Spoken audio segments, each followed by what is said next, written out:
Je viens de terminer une séance de coaching assez triste et difficile avec un Africain marié à une Européenne blanche qui m'expliquait clairement que l'essentiel de ses efforts, de ses projets qu'il a mis en Afrique sont en péril aujourd'hui parce que sa femme a très clairement mis sur la table un divorce. C'est l'Afrique et tes projets ou moi et tes enfants. Voilà clairement le dilemme face auquel il est. Qu'est-ce qu'il doit choisir?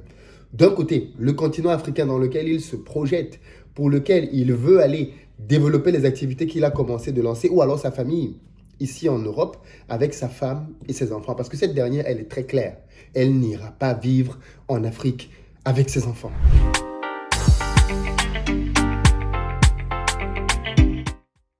Salut à toi, bienvenue sur ma chaîne, moi c'est Philippe Simo. Ici je te parle de business, de mindset, de gestion des finances, parce que c'est grâce à tout ça qu'on va développer notre communauté. Donc si tu es nouveau ici, je t'invite à t'abonner et activer la cloche des notifications pour ne manquer aucune de nos vidéos comme celle-ci. Pour tous ceux d'entre vous qui venez étudier en France très prochainement et qui êtes en cours de demande de visa en ce moment, je vous invite à vous rapprocher de Studely. Studely n'est rien d'autre que le premier service financier qui accompagne les étudiants en mobilité vers la France. Ça veut dire que si vous-même, des amis, des parents, des frères, des sœurs, des cousins, des cousines, avez pour projet de venir étudier en France très prochainement, il est impératif que vous connaissiez Studely. Pourquoi? En réalité, dans le cadre de votre démarche de visa pour la France, il vous est demandé de justifier vos ressources. En général, quand vous allez vers une banque classique notamment, elle vous demande de pouvoir déposer des fonds. Et en contrepartie, elle vous délivre un document qui vous sert de justificatif de ressources. Il se trouve que les banques facturent assez chèrement ce document. Pour résoudre cette problématique, Studely permet aujourd'hui aux étudiants d'avoir une solution intégrée. D'un, il vous délivre ce document, le justificatif de ressources, à des tarifs beaucoup plus accessibles que ce que la concurrence propose, mais surtout, il vous donne un accompagnement beaucoup plus complet. En plus de cette lettre qui vous permet de pouvoir avoir un dossier conforme pour la demande de visa, Studely vous aide à pouvoir trouver un logement en France. Ça aussi, c'est un point difficile. Quand vous venez demander le visa, on vous demande où est-ce que vous allez habiter. Mais quand vous êtes en Afrique et que vous n'avez peut-être pas de lien avec la France, comment vous faites pour avoir un justificatif de logement? Eh bien, Studely vous permet de trouver un logement. Et puis surtout, Studely vous permet désormais d'avoir un compte de paiement avec une carte bancaire Mastercard en France. Ça veut dire que depuis le pays, vous pouvez faire des achats en France. Vous pouvez par exemple régler votre loyer et un certain nombre d'opérations liées notamment à votre prochaine venue pour faire vos études sur le continent européen, plus principalement la France. Donc, pour tous ceux d'entre vous qui voulez vous former dans différents domaines, qui pensez à la France et qui êtes peut-être en ce moment dans une procédure de demande de visa, Studely est clairement la solution que je vous recommande. Dans la barre de description, vous avez la liste des pays sur lesquels vous pouvez contacter Studely. Ils sont à peu près partout, hein, Cameroun, Côte d'Ivoire, Sénégal. Bref, allez dans la barre de description, vous allez voir non seulement votre pays, mais surtout le contact auquel vous pouvez les joindre. Et puis leur site internet est bien évidemment disponible aussi à cet effet. Je vais aborder avec vous aujourd'hui une question très difficile. Un sujet dont on parle très peu, mais dont on sait qu'il existe. Beaucoup de personnes dans la diaspora sont bloquées par rapport à leur projet au pays à cause de leur conjoint. Beaucoup sont dans des mariages qui sont devenus des cauchemars. Beaucoup sont mariés à des personnes qui n'ont rien à voir avec l'Afrique et qui ne veulent juste pas entendre parler de l'Afrique. Vous savez, quand on décide de bâtir un couple, je l'ai souvent dit ici, et plusieurs ont peut-être pensé que c'était un jeu, mais l'une des décisions les plus importantes que vous aurez à prendre dans votre vie, c'est le choix de la personne avec qui vous allez passer votre vie, votre conjoint, homme comme femme. Cette personne va avoir un pouvoir de nuisance ou alors un pouvoir de propulsion tel que vous ne l'imaginez même pas. En réalité, j'aime bien souvent le dire, on ne se marie pas juste parce qu'on a des sentiments. Non, le mariage doit être quelque chose de raisonné, de réfléchi. On ne fait pas des enfants avec quelqu'un juste parce qu'il est beau, parce qu'elle est belle, parce qu'il a de l'argent, parce qu'elle a de belles formes. Non, non, non, non. Tous ceux qui ont fait ça le regrettent quelques années après.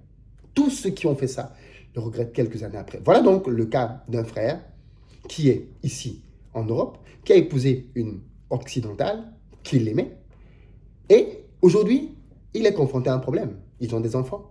Il veut aller poursuivre ses initiatives au pays parce qu'au début, il faisait des petits investissements. Maintenant, il sent que ça commence à mordre et il a besoin d'aller se consacrer à ça. Mais il sent qu'il ne peut pas faire ça et laisser sa famille ici. Donc, il a besoin de rentrer avec sa famille sur place. Et qu'est-ce qu'on découvre? Sa femme lui dit très clairement, je ne te suis pas en Afrique. Je n'ai rien à faire en Afrique. Mes enfants n'iront pas en Afrique. On s'est connus en Europe, on vit ici. C'est ici qu'on a notre famille. Et s'il le faut, je te quitte. Parce que très clairement, je ne me projette pas sur ce continent. Quand on entend les choses comme ça, on peut se dire, mais waouh, franchement, qu'est-ce que cette femme est dure. Pas forcément. En discutant avec lui, tu te rends compte que la dame est juste cohérente en réalité. Depuis le début, il ne lui a pas parlé de son projet pour l'Afrique. Il ne l'a pas informé de ses intentions. Il a même envoyé de l'argent au pays dans son dos parce qu'il savait que s'il lui disait chaque fois qu'il envoyait de l'argent, il n'allait pas comprendre parce que dans sa culture, on n'envoie pas autant d'argent à sa famille. Réussir demande d'oser. Après l'admission de mon fils, Studeli nous accompagne à chaque étape de son projet d'études en France. Caution bancaire pour visa étudiant, logement en France, financement du projet d'études.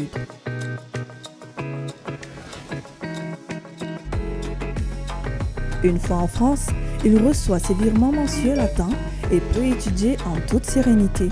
Pour la réussite des études de mon fils en France, je choisis Studeli. S'il lui expliquait tout ce qu'il est en train de faire au pays, elle aurait certainement mis son veto.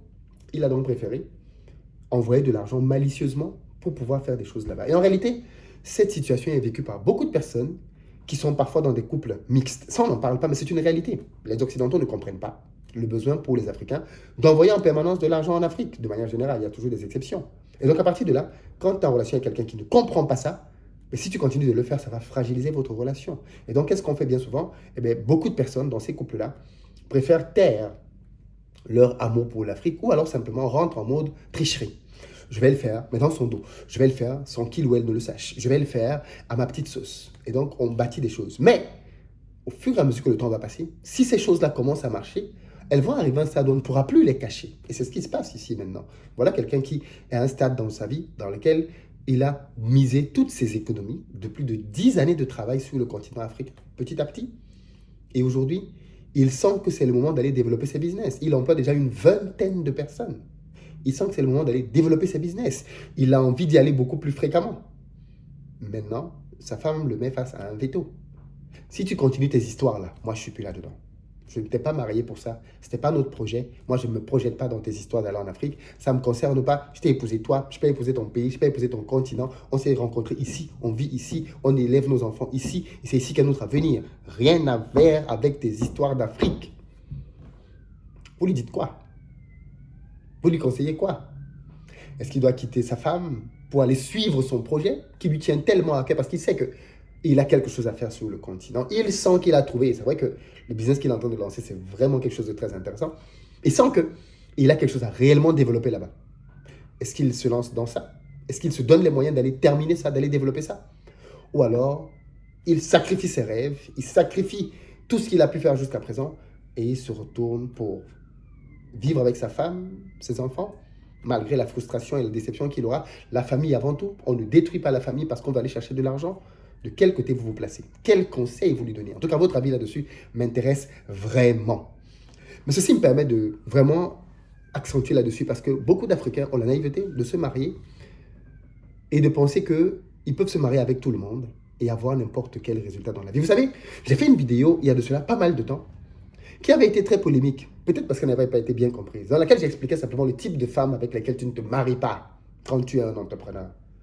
Et j'avais fait une vidéo pour les femmes, le type d'homme que tu ne maries pas si tu veux dire que tu es entrepreneur. Vous savez? Et beaucoup de gens disent, mais non, tu juges, tu condamnes. Trop de théories chez beaucoup de gens. Je dis, mais vous êtes trop dans la théorie. Je ne sais pas si c'est la télévision, c'est BFM ou je ne sais pas trop qui vous a embrouillé le cerveau. Les amis, on ne se marie pas avec quelqu'un juste parce qu'il est beau, parce qu'elle est belle ou parce qu'on l'aime. Hein. Non, non, non, non, non, non, non, non, non, non, non, non, non, non, non, non. On se marie avec quelqu'un, on fait des enfants avec quelqu'un parce qu'on veut bâtir un projet de vie. Vous avez bien compris? Un projet de vie. On ne se marie pas avec quelqu'un parce qu'on veut faire du sexe. On ne se marie pas avec quelqu'un parce qu'on veut avoir des enfants avec lui ou elle. Non.